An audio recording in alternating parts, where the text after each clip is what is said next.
আল্লাহ রাব্বুল আলামিন বলেন, সুন্নাত মান ক্বাদ আরসালনা ক্বাবলাকা মির রুসুলিনা ওয়ালা তাজিদু লিসুন্নাতিনা তাহওয়িলা।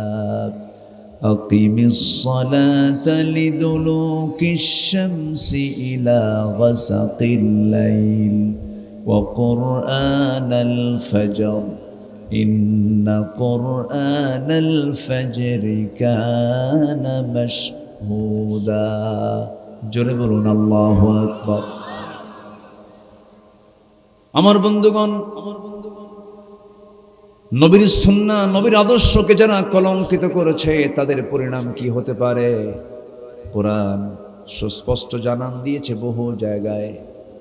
এই পৃথিবীতে এক কথায় যদি বলা যায়, এই পৃথিবীতে সবার আগে যিনি সবচাইতে যিনি বড় তিনি আমার কে বলেন? আসতে বলবেন, সবচেয়ে বড় তিনি আমার কে বলেন? সেই মহান রবের পরই যার মর্যাদা, যার সম্মান, যার মর্যাদা আল্লাহ পাক নিজে ঘোষণা করেছেন, তিনি অন্য কেউ নন, তিনি হচ্ছেন মুহাম্মদ সাল্লাল্লাহু আলাইহি ওয়াসাল্লাম। আল্লাহ রাব্বুল আলামিন তার মর্যাদা কত বেশি দিয়েছেন। আমার রব তার নিজের পরিচয় দিতে নিয়ে বলেছেন, যারা পারেন সুন্দর করে ঠোঁট মিলিয়ে আওয়াজ দিয়ে আমার সঙ্গে বলুন, আলহামদুলিল্লাহি রাব্বিল আলামিন। আর সে আল্লাহ আমার নবীর পরিচয় দিতে নিয়ে বলেছেন, ওয়ামা আরসালনাকা ইল্লা রাহমাতাল লিল আলামিন। আমার আল্লাহ হচ্ছেন রব্বুল আলামিন, আর আমার নবী হচ্ছেন রাহমাতুল লিল আলামিন। আমার নবীর শান কত, মান কত।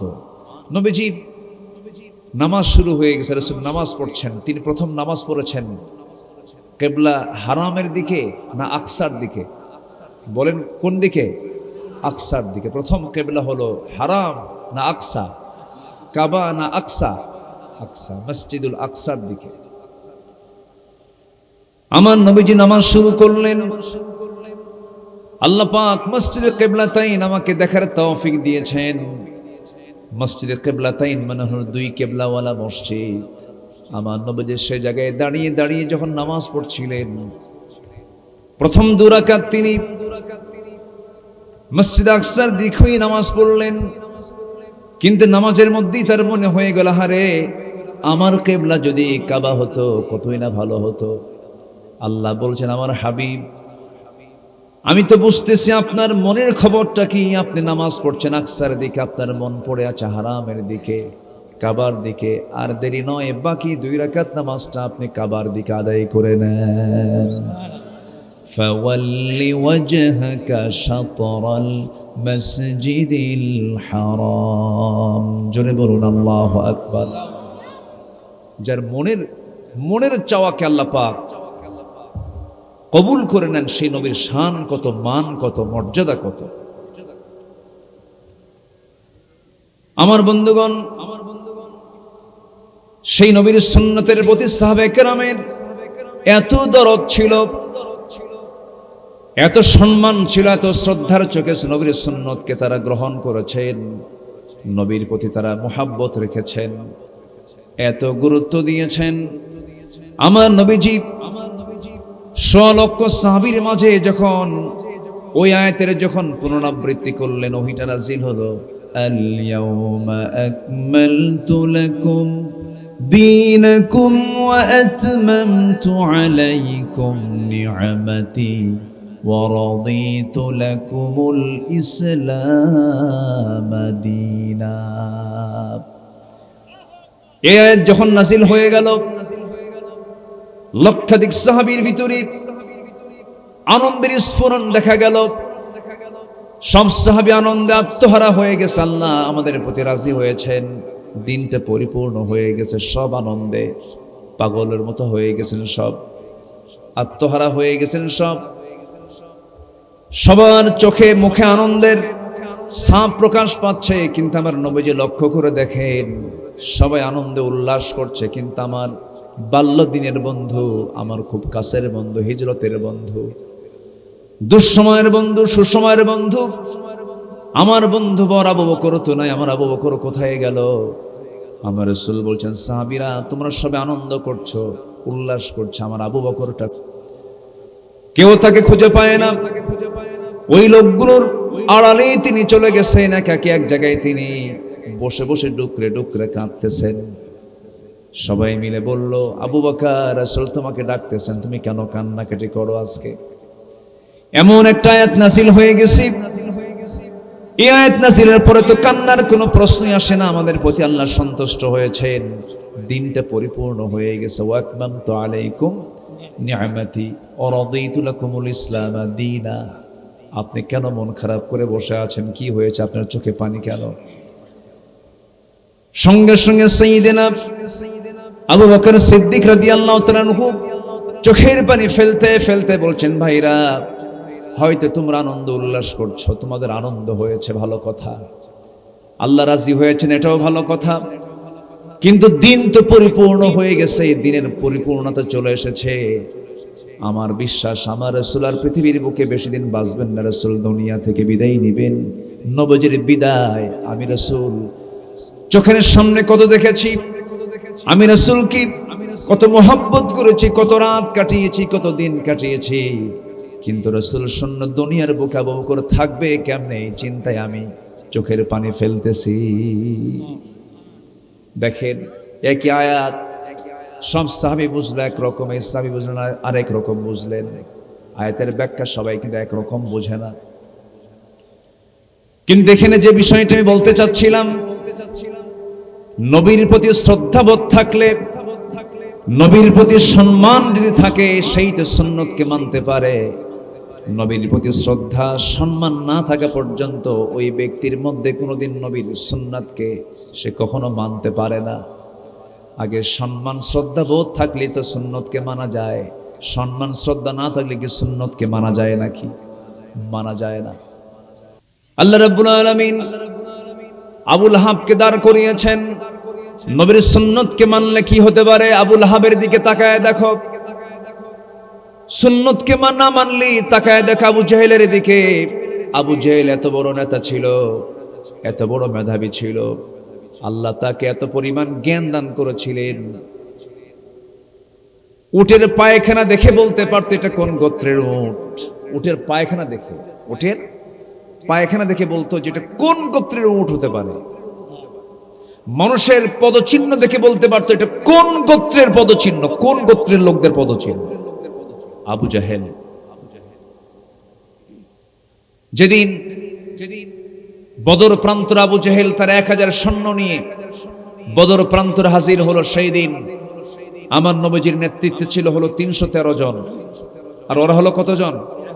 1000। কয় গুণ বেশি? প্রায় 3 গুণ। আর এইদিকে আল্লাহ তাআলা বলছেন কি 20 জনে কতজন? 200 জন। তার চাইতে সেখানে তো আরো বেশিই আছে। সেই যুদ্ধের দিন আবু জাহেল সবাইকে নিয়ে তেজোদ্দীপ্ত ভাষণ দিচ্ছিল। এমন সময় উতবা, শাইবা, মুগিরা, ওয়ালিদ সব এক জায়গায় দাঁড়িয়ে বলল, আবু জাহেল, আমরা 450 মাইল অতিক্রম করে বদর নামক প্রান্তর পর্যন্ত আসলাম, সত্যি করে বলো তো আমরা যার বিরুদ্ধে যুদ্ধ করতে আসছে লোকটা কি, লোকটা কেমন? তুমি আবু জাহেল বলো তো। আবু জাহেল বলতেছে, আকাশের নিচে আর জমিনের উপরে মুহাম্মদ বিন আব্দুল্লাহর চাইতে ভালো মানুষ আমার চোখে পড়ে নাই। এটা কে কয়? আজ থেকে কে কয়? কে বলে? কে বলে? যুদ্ধ করতে আসলাম কেন আমরা? আবু জাহেল বলে, যুদ্ধ করতে আসার কারণ মুহাম্মদ নয়, যুদ্ধ করতে আসার কারণ তার উপরে নাজিল হওয়া কোরআনের জন্য নয়। কোরআনও সঠিক, মুহাম্মদও সঠিক, ইসলামও সঠিক, কিন্তু যুদ্ধ করতে এসেছে শুধু একটা মাত্র কারণ, ক্ষমতার জন্য, চেয়ার রক্ষা করার জন্য। সকল নবীকে আল্লাহ রাব্বুল আলামিন সোজা নাম ধরে ডাক দিয়েছেন, সকল আম্বিয়া কিরামকে আল্লাহ রাব্বুল আলামিন নাম ধরে সম্বোধন করে ডাক দিয়েছেন। কিন্তু যে কোরআন নবীর উপরে নাজিল হলো সেই কোরআনের বা থেকে শুরু করে নিয়ে সিন পর্যন্ত আপনি সার্চ দিয়ে দেখবেন, একটা জায়গাও কোথাও পাবেন না ইয়া মুহাম্মদ বলে আল্লাহ তার রাসূলকে ডাক দিয়েছে। কি সম্মান আল্লাহ রাব্বুল আলামিন আমার নবীকে দান করেছেন। যেরকম ডাক দিয়েছেন আমাদের আব্বা জান আদমকে ডাক দিয়েছেন, ইয়া আদামুসকুন আনতা ওয়া যাওজুকাল জান্নাহ। ডাক দিয়েছেন ওয়া মা তিলকা বিয়ামিনিকা ইয়া মূসা। ইয়া ইয়াহইয়া খুযিল কিতাবা বিকুওয়া ইয়া ইব্রাহিম। আল্লাহ রাব্বুল আলামিন সব নবীকে নাম ধরে ডাক দিলেন, হরফে নিদা প্রয়োগ করে ডাক দিলেন, কিন্তু আমার নবীকে ডাক দিচ্ছেন কি দেখেন, ইয়া আইয়ুহার রাসূল বাল্লিগ মা উনজিলা ইলাইক। আরেক জায়গায় ডাক দিচ্ছেন, ইয়া আইয়ুহাল মুসাম্মিলু কুমিল লাইলা ইল্লা কালিলান নিসফাহু আও ইনকুস মিনহু কালিলান আও জিদ আলাইহি ওয়ারাত্তিলিল কুরআনা তারতিলা। জোরে বলুন আল্লাহু আকবার। আরেক জায়গায় ডাক দিচ্ছেন, ইয়া আইয়ুহাল মুদ্দাসসির কুম ফাআনযির ওয়া রাব্বাকা ফাকাব্বির ওয়া সিয়াবাকা ফাতাহহির ওয়ার রুজজা ফাহজুর। হে মুদ্দাসসির বস্ত্রাচ্ছাদনকারী ব্যক্তি, হে মুজাম্মিল, কিন্তু আল্লাহ রাব্বুল আলামিন তাকে কোথাও মুহাম্মদ বলে ডাক দেন নাই। আল্লাহ তাআলা তার রাসূলকে এত সম্মান দান করেছেন, আল্লাহ নিজে তার শানে বলছেন, যারা পারেন ঠোঁট মিলিয়ে বলেন, ইন্নাল্লাহা ওয়া মালাইকাতাহু ইউসাল্লুনা আলান নবী ইয়া আইয়ুহাল্লাযীনা আমানু সাল্লু আলাইহি ওয়া সাল্লিমু তাসলিমা। জোরে বলুন আল্লাহু আকবার। কি সম্মান, কি মর্যাদা সে রাসূলকে কে দিয়েছেন? আসতে বলবেন না, কে দিয়েছেন? নবীর সুন্নতকে মানলে সম্মান হবে, মর্যাদা বৃদ্ধি পাবে। আর নবীর সুন্নতকে যদি কেউ না মানে তার অবস্থা আবু লাহাব হবে। কি হবে বলেন, কি হবে? কি হবে? আবু লাহাব। আবু লাহাব কি নবীর? বলেন, আবু লাহাব নবীর আত্মীয়তার সম্পর্কে কি? পড়ে পাওয়া চাচা, পড়ে পাওয়া চাচা, গ্রাম্য চাচা, এমনি এমনি চাচা? কি চাচা বলেন? আপন। আমার দেশে একটা জাতীয় চাচা ছিল, জানেন না? হ্যাঁ, মরে গেছে, আর কি বলবো। লা তাসুব্বুল আমওয়াত ফাইন্নাহুম ক্বাদ আফদাউ ইলা মা কদ্দামু। হাদিস আসছে, তোমরা মৃত ব্যক্তিকে গালি দিও না। আর না কিছু বলি, মরেই গেছে। তাহলে নবীর সুন্নতকে যদি না মানা হয়, কলঙ্কিত করা হয়, তাহলে তার পরিণতি কে হবে বলেন তো? কার মতো হবে? কার মতো হবে? আবু লাহাবের মতো হবে। এই দিকে লক্ষ্য করে আল্লামা ইকবাল বলেছেন, বেমুস্তাফা বরসানে খাহিশ রাকে দিন হমিন আস্ত अगर बेवाने रसीदे तमाम बुलहबी अस्त। তোমার আদর্শ যদি নবীর আদর্শের সঙ্গে মিলে যায়, ভাবতে হবে তোমার জন্য এটা সঠিক দিন। আর তোমার আদর্শের সাথে যদি নবীর আদর্শের মিল না পড়ে, ভাবতে হবে তোমার সমস্ত আমলগুলো আবু লাহাবের হয়ে গেছে। আবু লাহাব রাসূলকে কষ্ট দিয়েছে, আবু লাহাব রাসূলকে গালি দিয়েছে, আবু লাহাব নবীর সঙ্গে সম্পর্ক ছিন্ন করেছে। আল্লাহ রাব্বুল আলামিন সহ্য করতে পারেন নাই। আল্লাহ রাসূলকে বুঝাচ্ছেন, হে রাসূল, আপনাকে গালি দিলে আমার সহ্য হয় না, আমি আপনাকে জানায় দিচ্ছি। যারা পারেন ঠোঁট মিলিয়ে বলুন, তাব্বাত ইয়াদা আবি লাহাবি ওয়া তাব্বা মা আগনা আনহু মালুহু ওয়া মা কাসাব سيصلى نارا ذات لهب وامرأته حمالة الحطب في جيدها حبل من مسد। ধ্বংস হোক আবু লাহাবের হস্তদ্বয়, যা সে কামাই করেছে তাও ধ্বংস হয়ে যাক, ধ্বংস হয়ে যাক, সে নিজে এবং তার বউ সহ ধ্বংস হয়ে যাক। আল্লাহ পাক কি পরিমাণ রাগ করলে পরে তার বউয়ের নামটা এখানে নিয়েছেন।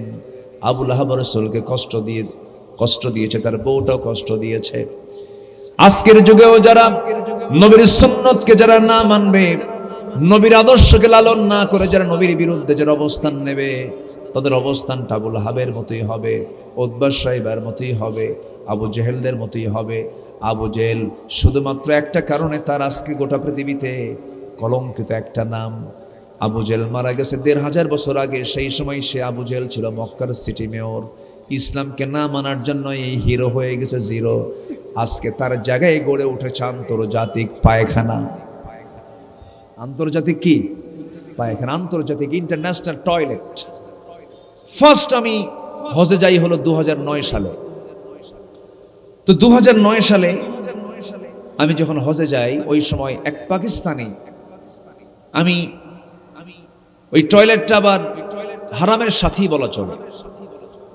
আমি আবু জেহেলের ওই বাড়িতে যে টয়লেটটা করা হয়েছে সেই টয়লেটে ঢুকছে, আমার মানে প্রয়োজনে আমি ঢুকেছি। ঢুকিয়ে দেখি এক পাকিস্তানি কাবলি পড়ে, পাঞ্জাবি পায়জামা পরে, অনেক লম্বা টল ফিগারের মানুষ। সে শুধু মোহরা দিচ্ছে, দৌড়াদৌড়ি করতেছে ওই টয়লেটের মধ্যে, লম্বা একটা জায়গায় দৌড়াদৌড়ি করতেছে। বললাম যে আপনি এরকম করতেছেন কেন, এখানে কি হয়েছে আপনার? বলতেছে ভাইজান আমি তো কালকেই চলে যাব, তো আসলাম একটু সাইজ করার জন্য। তো বললাম কি সাইজ মানে কি, এখানে কি? কামান আসতেছে না এখনো, নিম্নচাপ এখনো ভালো মতো আসে নাই। তুমি একটু ভালো করে একটু পাইচারি করতেছে, নড়াচড়া যেন আবু জেহেলকে ভালো করে কিছু দিয়ে যেতে পারে। সম্মানিত ভাইয়েরা, রাসূলের সুন্নাহকে না মানার কারণে, রাসূলকে যারা কলঙ্কিত করেছে, সুন্নাতকে যারা কলঙ্কিত করেছে, এদের জন্য শিক্ষা আছে হলো আবু জেহেল থেকে। ঠিক কিনা বলেন? আবু লাহাব এরা যা করেছে নবীর সুন্নাহর বিরুদ্ধে করার কারণে তাদের অবস্থাটা এরকম হয়েছে। সম্মানিত ভাইয়েরা, চেষ্টা তো কম করেনি, কিন্তু হকের বিজয় দিয়েছেন তিনি আমার কে? হকের বিজয় দিয়েছেন তিনি আমার কে? আল্লাহ হকের বিজয় দিয়েছেন। কারণ হক টিকে থাকবে, বাতিল টিকবে না। আল্লাহ রাব্বুল আলামিন বলেন ওয়াকুল জাআল হক ওয়া যাহাকাল বাতিল ইন্নাল বাতিলা কানা যাহুকা।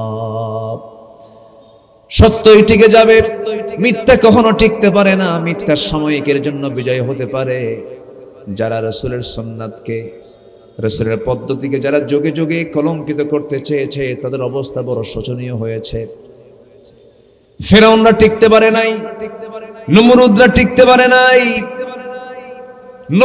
নবীজিদের সম্মানকে নষ্ট করার জন্য হাজারো চেষ্টা করেছে, কিন্তু শেষ পর্যন্ত বেইজ্জত হয়ে তারাই মরেছে। ছোট্ট একটা ইতিহাস মনে পড়লো, যেটা দেখেন আমাদের দেশের সঙ্গে মিলে যাবে।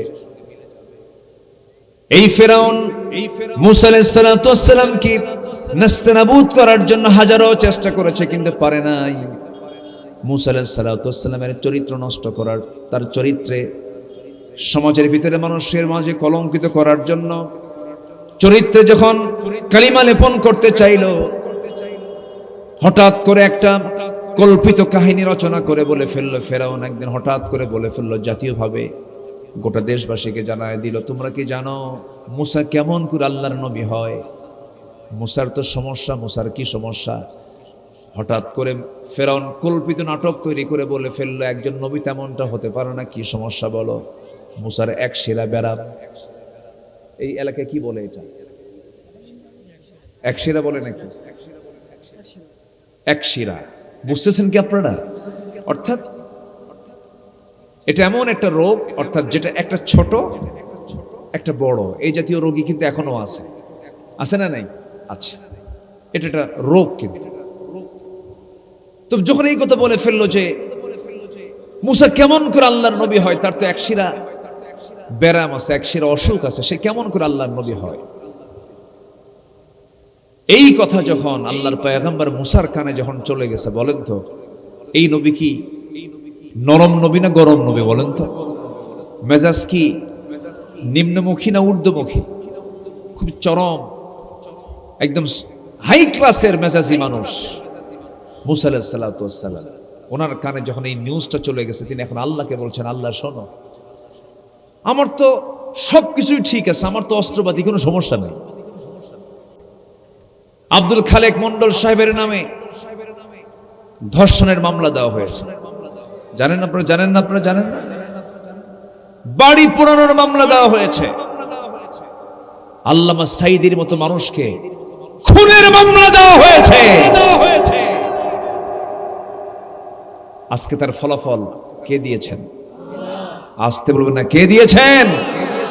আল্লাহ দিয়েছেন। শুধু প্রেক্ষাপটগুলোকে আমি নিয়ে আসতেছি একটু মিলায় দেওয়ার জন্য। এই সালমান এফ রহমান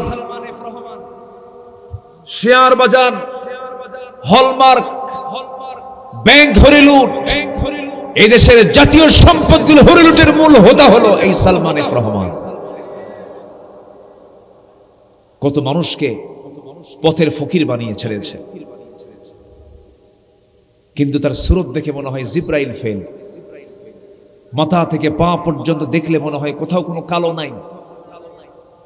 মাথার চুল সাদা, দাড়ি সাদা, জামা সাদা, পায়জামা সাদা, জুতা সাদা, ঘড়ি সাদা, সব সাদা, সব সাদা।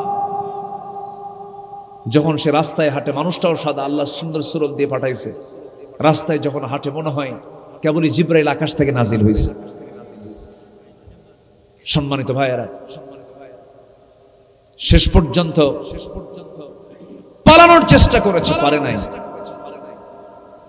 কোস্টগার্ড তাকে ধরে ফেলে, আইনমন্ত্রীকে ধরে ফেলে, বলে আইনমন্ত্রী স্যার আমি আপনাকে চিনছি, চলেন থানায় চলেন।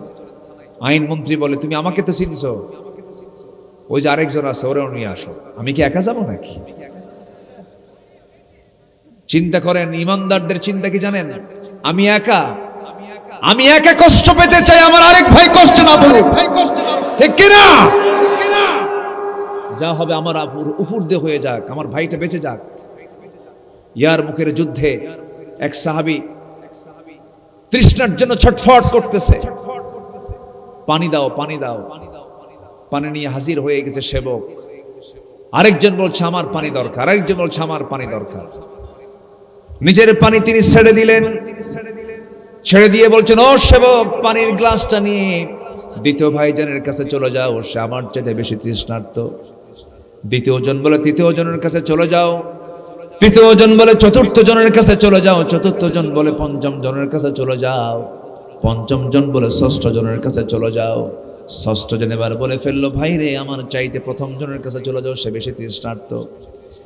একটা গ্লাস পানি নিয়ে শুধু ছটফট করে দৌড়াচ্ছে, কিন্তু কেউ পানি পান করো না, কারণ সবার মধ্যে একটাই চেতনা ছিল, আমার চাইতে আমার ভাইটা বেশি আগে সেবা পেয়ে যাক, সে বেঁচে থাকুক, অন্যজনকে প্রাধান্য দিয়েছে। এটাই হচ্ছে ইমানদারের লক্ষণ, ঠিক কিনা? এটা কিসের লক্ষণ বলেন? ইমানদারের লক্ষণ। আর ফাসিকের লক্ষণ হলো আমি কি একা আসছি, আরেকজন সাথে আছে, ওই যে বসে আছে, লোকটাকে কি চেনা তো যায় না, মাথার চুল কালো, মোছ নাই, দাড়িও নাই, গেঞ্জি পরে আছে, লুঙ্গি পরা পরনে, লোকটাকে কে ভালো করে দেখে, ওটাই দরবেশ। বলে দিল কে? বলেন কে বলে দিল? চেনার কোনো ক্ষমতাই ছিল না। চিন্তা করা যায়, চেনার কোনো ক্ষমতাই ছিল না। সম্মানিত ভাইয়েরা, সম্মানিত বন্ধুগণ, এই আইন মন্ত্রীর নেতৃত্বে,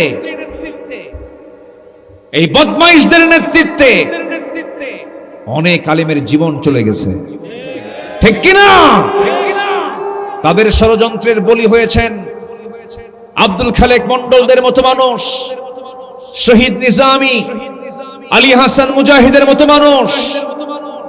আল্লাহ বলে দিলেন, ও আমার ফাসিক বান্দা, আমার মুমিন বান্দার উপরে যে তোকমা লাগিয়েছিস, তাদেরকে বেইজ্জত করতে চেয়েছিস, আমিও তো তাদেরকে উলঙ্গ করে ছেড়ে দিলাম। যা, সুন্নত অমান্য করলে কি পরিণাম হয় বাস্তব আমার দেশে প্র্যাকটিক্যাল দেখিয়ে দিয়েছেন। তিনি আমার কে? আসতে বলুন, তিনি আমার কে? আল্লাহ আছেন না নাই?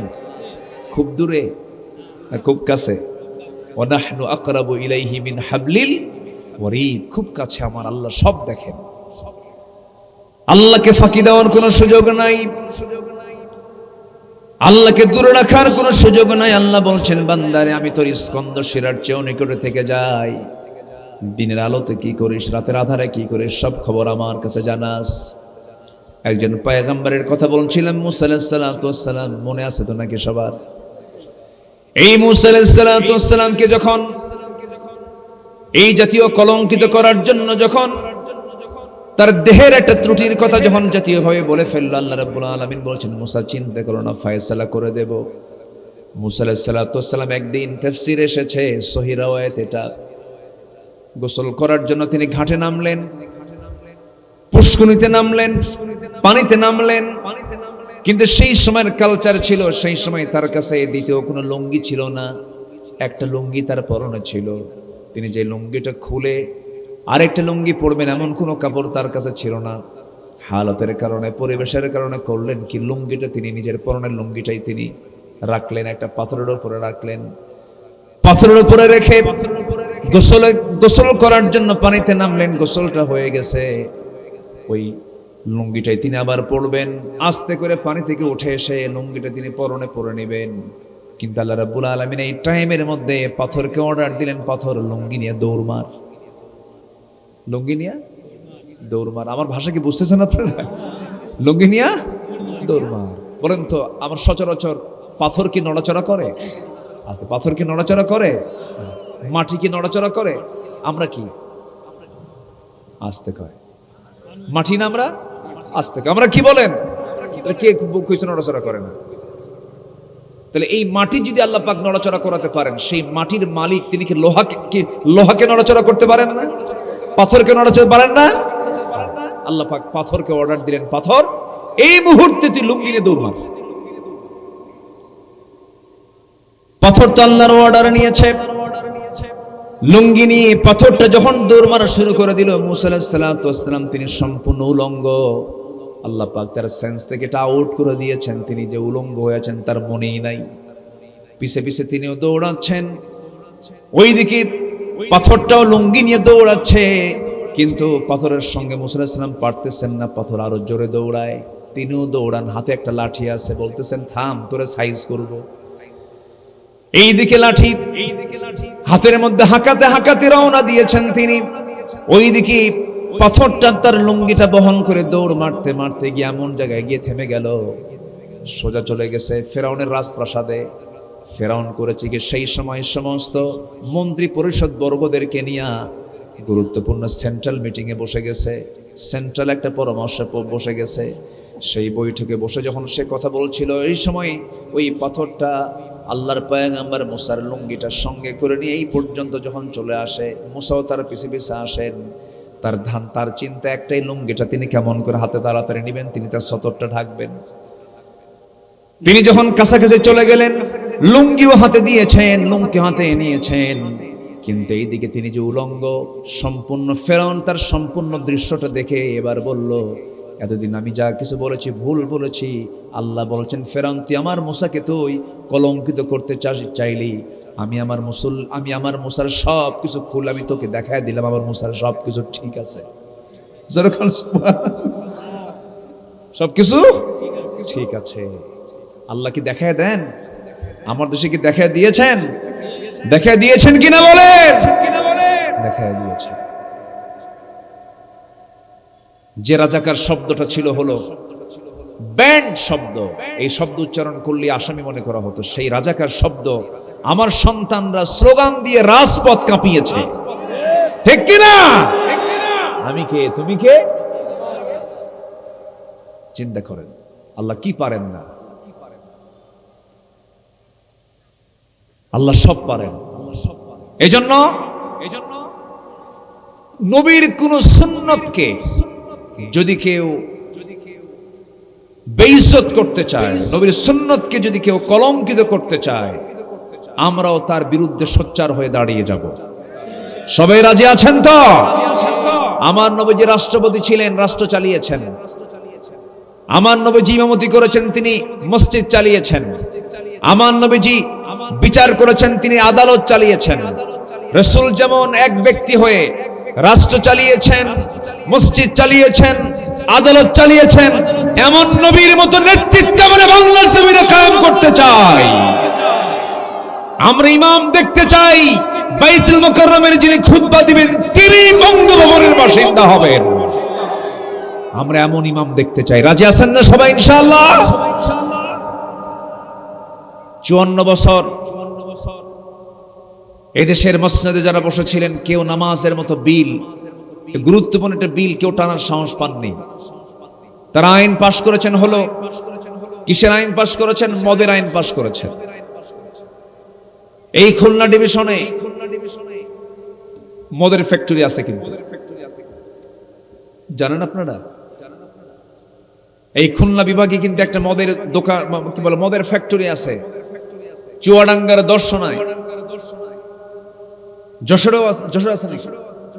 চুয়াডাঙ্গার দর্শনায় কেরু অ্যান্ড কোম্পানি, সেখানে মদ তৈরি হয়, সেই মদে বিনিয়োগ হয়। এই সাতক্ষীরায় কিন্তু মদের দোকান আছে, যশোরে কিন্তু মদের দোকান আছে। আমরা এমন একটি বাংলাদেশ গড়তে চাই, আগামীর বাংলাদেশ, যে দেশে কোনো মদের দোকান থাকবে না, জেনার লাইসেন্স থাকবে না, সুদের কারবার থাকবে না, নারীদের সম্মান প্রতিষ্ঠা হবে, দিন কায়েম হবে, নামাজের নেতৃত্ব গড়ে উঠবে। কারা কারা চান দু হাত উঁচু করে দেখেন মুসলমান? কেউ তো স্লোগান দেন না।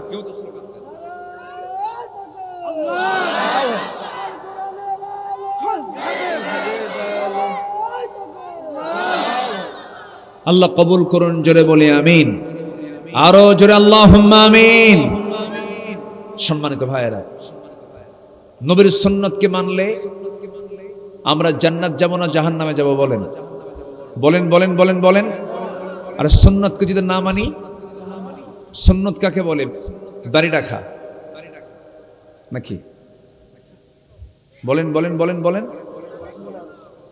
সুন্নত মানে হচ্ছে, আমরা অনেকে ভাবি সুন্নত মানে হলো মাথায় টুপি, মুখে দাড়ি, জুব্বা, চোখে সুরমা দেওয়া, মিষ্টি খাওয়া, মেসওয়াক করা, দুপুরে খাওয়া দাওয়ার পর একটু ঘুম পাড়া, এটাকে অনেকে সুন্নত মনে করেন।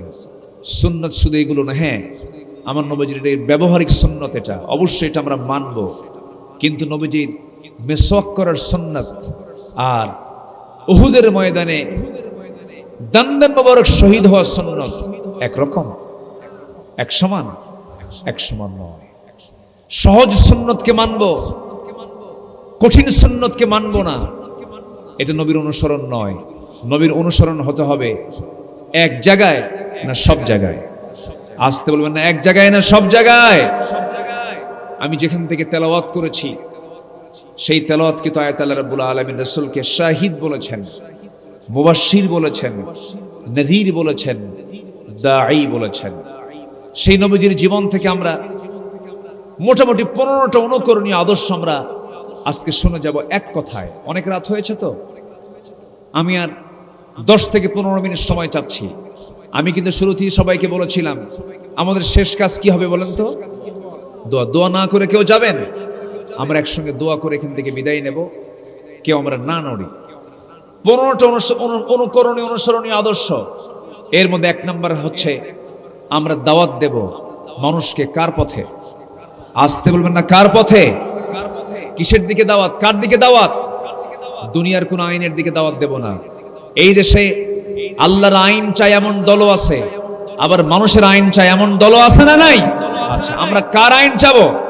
আল্লাহর আইন চাবো। নাম্বার 2 হলো সাহসিকতা। নাম্বার 3 হলো ধৈর্য ধারণ। নাম্বার 4 হলো শ্রেষ্ঠ সুমহান চরিত্র। নাম্বার 5 হলো পরিবারের প্রতি দায়িত্বশীলতা। নাম্বার 6 হলো আমানতদারিতা, ন্যায় বিচার। নাম্বার 7 হলো এতিম নিকটাত্মীয় প্রতিবেশীর সঙ্গে সুন্দর আচরণ। নাম্বার 8 হলো আল্লাহর বিধানের প্রতি শর্তহীন আনুগত্য। নাম্বার 9 হলো আল্লাহর জন্য দিনের কাছে কঠিন পরিস্থিতিতে সবর ধরা।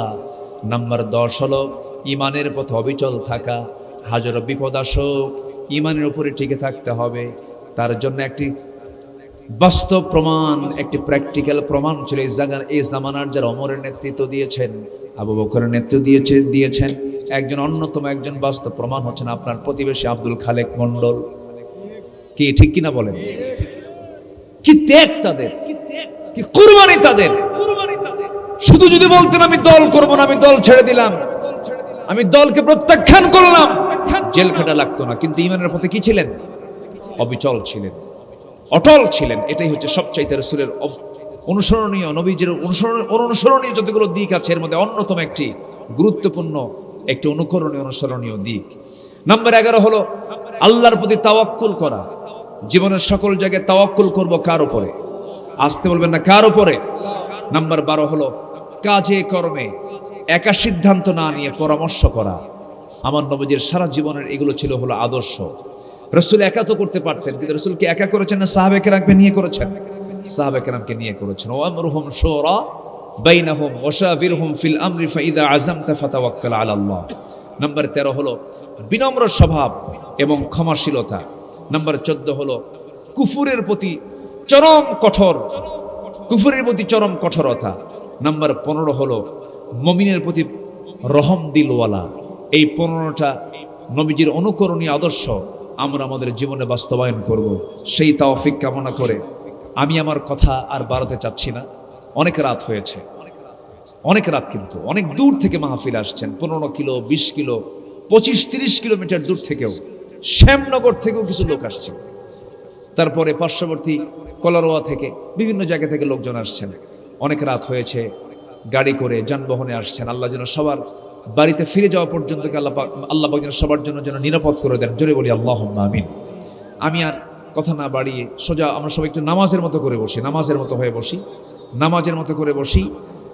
দোয়ার আগ দিয়ে একটু মাহফিল কমিটি আমাকে বলেছেন একটু ব্যাগটা দিলে ভালো হয়। ব্যাগ কি দেওয়া হয়েছিল এর আগে? দেওয়া হয়েছিল? আচ্ছা, আরেকবার একটু ব্যাগটা দিলে ভালো হয়। হয়তো আগে দিয়েছেন একবার, 12টার পরে দেন। তাহাজ্জুদের সময় হয়ে গেছে, দোয়া কবুলের সময় হয়ে গেছে। যে যা পারি আমরা সবাই একটু দেওয়ার চেষ্টা করব। সবাই বলি সুবহানাকাল্লাহুম্মা, জোরে বলি সুবহানাকাল্লাহুম্মা ওয়া বিহামদিকা আশহাদু আল্লা ইলাহা ইল্লা আনতা আস্তাগফিরুকা ওয়া আতুবু ইলাইকা। চিৎকার মেরে বলি ইয়া আল্লাহ, আরো জোরে ইয়া আল্লাহ। আমার জীবনের সগীরা কবিরা, ছোট বড় সব গুনাহ তুমি আল্লাহ মাফ করে দাও। জোরে বলুন ইয়া রাব্বাল আলামিন।